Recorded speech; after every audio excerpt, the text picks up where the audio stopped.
Happy Friday. Welcome back to another Microsoft Flight Sim 2024 live stream. The day after Christmas, they say, is full of joy, full of fun, full of garbage to take out because you had so many gifts, or lack thereof garbage to take out because everyone hates you and you had no gifts. Either way, it is the day after Christmas, and today feels like a Saturday for me. It's very weird because I am off today, Friday, but I work tomorrow, Saturday. Very, very strange. So welcome on in. Welcome to a snowy, cloudy, I guess we're in the middle of the eye of the hurricane here in Minneapolis. Kind of looks like it, doesn't it? Jesus, folks, Jesus. This is the Flight Beam Minneapolis. This is a very good airport. Very nice, handcrafted third-party airport, and it looks really good. Like, I've been out of Minneapolis many, many times, and it looks very, very good. They did an incredible job with this airport, down to some of the watermarking and all that jazz. Right, just an incredible, incredible airport. So if you do fly to Minneapolis, like I do, highly recommend it. Highly recommend it. It's also a good price, I think. I can't remember, it was like 20 bucks or something. Really good price. Either way, today's flights, number one is Minneapolis-St. Paul, Minnesota. And we will be taking the beautiful special livery that Misty Apex made for us, the PMG's 777, on a flight to Chicago. And it's going to be gloomy the entire flight because I'm looking outside my window, and it does not look like it's 8 a.m. here in the Windy City. It looks like it's dusk. It's like cloudy, foggy, whatever, hazy out there. So we'll see what the weather is like in Minneapolis. King Bob, welcome on in. P2, welcome in. J. Russ, welcome in as always. The day after Christmas is celebrated as Boxing Day in British Commonwealth. Why is it called Boxing Day? Do they box? They punch each other? I wonder. So yesterday I did a couple flights off stream, of course. This is so I did a flight before we had a company over and in the EJET, and well, had a WASM crash. That's unfortunate. So I did the whole clear out the WASM folder, and then I completed that flight in no, I just skipped that flight because that was the same flight we had an issue with on stream. Was it on stream? Yeah, that was the one I declared emergency on because the weird issue that the EJET had. So that was two flights I attempted with the EJET. I did not like it, so I said, the hell with it, I'm skipping that flight. I went on to do the next flight that was in the APL schedule, and that one was with the... What did I fly that with? I think I went again with the 170. Yeah, and it worked just fine. And that was... only problem with that flight was that APL doesn't like the Bradley airport I have. KBDL. Doesn't like it. Doesn't think there's any runways assigned. So I didn't have Beyondatc in that one, unfortunately.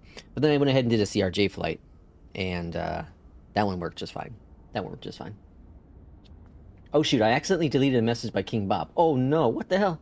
I don't know how to undo it. Sorry, Bob. What did Bob say? View deleted message. Oh, he just had J. Russ. Unhide user. What? Unhide user on this channel. Unhide? There you go. I think it's back now, right? I think it's back.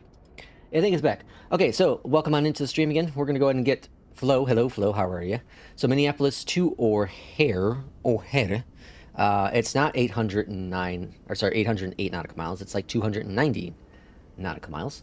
And then we'll kind of see what the second flight has in store. But I think we have, we'll see what happens. Right? Okay, so we're currently expecting runway 30 left, which should be down yonder from us, and we'll see how that haul goes. King Bob has been demoted. No, the king can never be. The king's gonna chop your head off, P2. That's what I'm saying. The king's gonna chop your head off. Okay, so we got Beyondatc going. Let's go ahead and get first officer rolling as well, and then NewSky. Good morning, Captain. And if Irishman happens to join and anyone notices, tell Irishman he can go ahead and delete. Tell Irishman to delete both of the EJETs off of NewSky. It's going to be an executive decision. Executive decision. Because the EJET's just not ready to go on NewSky. You know, it's just not ready to go with NewSky. It's fun to fly, but with something like NewSky, I feel like we have to be a little bit more cautious. And I just don't feel it's ready to go on NewSky. So, if Irish pops in, let's tell him that. Alright, emergency lights, that going, window heat, start the APU. Feel free to interrupt. That's on, that's on, beacon, wing, strobe. We'll expect clearance Okay, I think we're good up here. 29,000 feet. I'm just gonna wait for this slow system to pop on in. We have that going already, so it's going down here. So just waiting for this all to warm on up. T2 gets drugged in, or sorry, drugged to the dungeon. Never. Off with someone's head. Boxing Day was traditionally a day off for servants. A day when they received a special Christmas box from their masters. The servant would go home Boxing Day to give gifts to family. Now Boxing Day is what Black Friday is. Oh, interesting. So it's Black Friday in British Commonwealth, in the UK, Canada, and is that New Zealand? ANZ? What's ANZ? I've always wondered what Boxing Day was. I've always seen it on the map, and I never knew what it actually was. Very fascinating. After that, we can discuss auto flight or hand flying as needed. Well, we know that plane got some very cool stuff for Christmas. Does anyone else get any cool flight simming stuff for Christmas? I did, in fact, get my throttle handles for the Moza MTQ, and that would be the Airbus ones. And I haven't used them yet. I popped them on there to see how the D-dents work, and they work really, really well. Really good. They feel really good. The thing is, I have to put Australia and New Zealand. Okay, gotcha. Oh, yeah, because the A. I have to put something on the bottom to keep it down. I have to put something on the bottom because it's heavy. Minneapolis clearance. Hello from FedEx 2151 Heavy. We are ready for IFR clearance to Chicago. Jesus, almost said Orlando. Load that in. Doors. FedEx 2151 Heavy, Minneapolis clearance. Seatbelt Cleared to signs. Chicago O'Hare. On. Rochester 1 departure. Takeoff speeds. Climb via FIT except maintain 5,000. 5,000. Departure frequency 124.7. 6. Squawk V2. 6300. 6. 1. Checked. Cleared to The hell's Chicago all that O'Hare. noise? CDU The hell was that? One departure. Vans filed. Okay. Climb via SID except 6300 for the trim, or for the squawk. 30 left is the runway. Squawk 6300. What the hell was that noise? FedEx 2151 Heavy. Alright, activate, execute, performance. We can accept it, adjust the, put the 0 fuel weight in, and then adjust the cruising. We're cruising up to only 290 on this flight. And then thrust, we can grab this information. When ready for pushback or engine start. I haven't flown in this plane for a little bit. 2151 Heavy. Have a good morning. Thanks. It's good to have my Boris sound pack back. 2 and 47. 2 and 47 for the temp. Got that. Takeoff.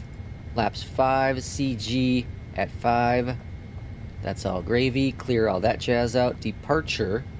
30 left via the Rochester 1. Rochester 1. And the RST transitions to Rochester transition. Arrival we put in a little bit later. Down here, go to ground power. Remove the chocks. Sun Country 571, ready to taxi to the active. Network. Release. Remove. And then doors. Arm them. Okay. So that guy back over here. Altimeter set and checked. That's it. Alright. I think we're cooking. Left taxi Ved Delta, Bravo Alpha, Alpha 1 Whiskey 1. Hold short runway 30 left, Sun Country 571. Minneapolis ground. Hello from FedEx 2151 Heavy. We are ready for pushback and engine start. Yes, we are. Okay, so let's get these guys going. Get these guys going on auto. And then on here. Southeast for departure. Pushback and Engine start approved. number Base southeast. FedEx 2151 Heavy. Let's get a pushback rolling. sometime today. Southwest 3192. There we go. Contact Minneapolis Look at that. 14 minutes in. We're rolling, folks. We're rolling. Good morning. This is pretty good timing. Contact tower I will 126.7. say it's fantastic timing. 3192. Request to push back, hold, and it's going back. Go down here, engine number 2, fuel. Clocking. Where's the clock? Clocking.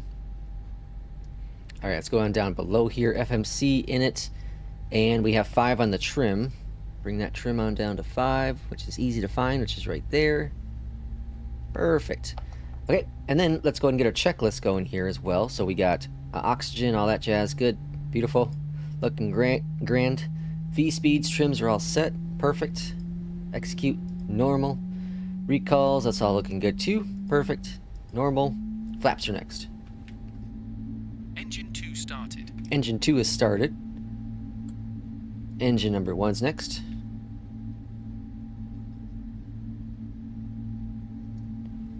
Go ahead and bring in fuel. Engine number 1. Jesus, folks, the performance in the sim the last week or so, I went ahead and I did that pre-cache trick again that I remember stumbled upon, and I didn't think it mattered anymore, but it does. It really does. I turned it off again, or whatever it is, the setting, and man, I tell you what, it is it's like night and day still. Night and day with performance. It's crazy. I thank P2 for reminding me, because he asked me what the setting was that I used before for cow, and so I was able to provide that information and give me a friendly reminder as well. Let's see, after my, hold on, what's it say? Nice, Airbus gear for the Boeing guy. After my PC optimization tour yesterday, hopefully I can get a flight started this morning. Hopefully. Jay says, what the hell is that noise? Meanwhile, in the house, alarm going off and crooks are creeping up behind the streamer. Ah, you know. You die, you die. Minneapolis ground, FedEx 2151 heavy, ready to taxi to the active. Forgot what we're doing. Sun Country 571. Cross runway 30 left at Delta. Continue taxi via Delta Bravo Alpha Alpha 1 Whiskey 1. Alright, taxi lights on. I forgot what one I have for the taxi lights. Alright, so taxi lights on. APU is off. And after start flows. Off. Let's get the webcam going. Runway 30 left taxi via Tango Delta. Hold short runway 30 left. Hold short 30 left. So we're taxiing via Tango Delta. Hold short runway And then they want us to cross over. FedEx 2151 heavy. Roger, roger. Alright, taxi flows are going to come next. Bring up the throttle.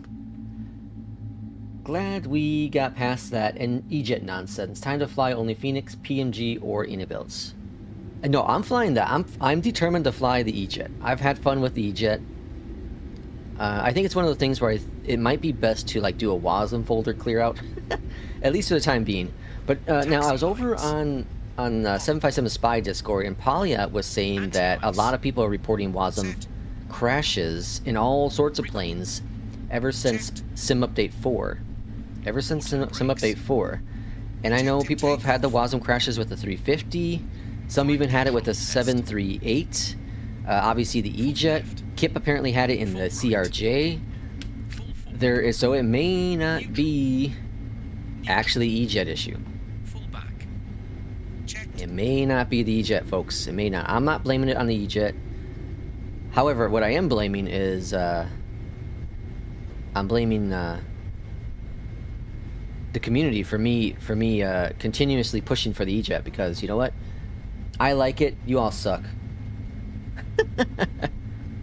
Oh, I was supposed to go straight. Whoops. Oh well. To be fair, it has some issues. It definitely has some issues. I was supposed to go straight and then turn. Well, let me cross here.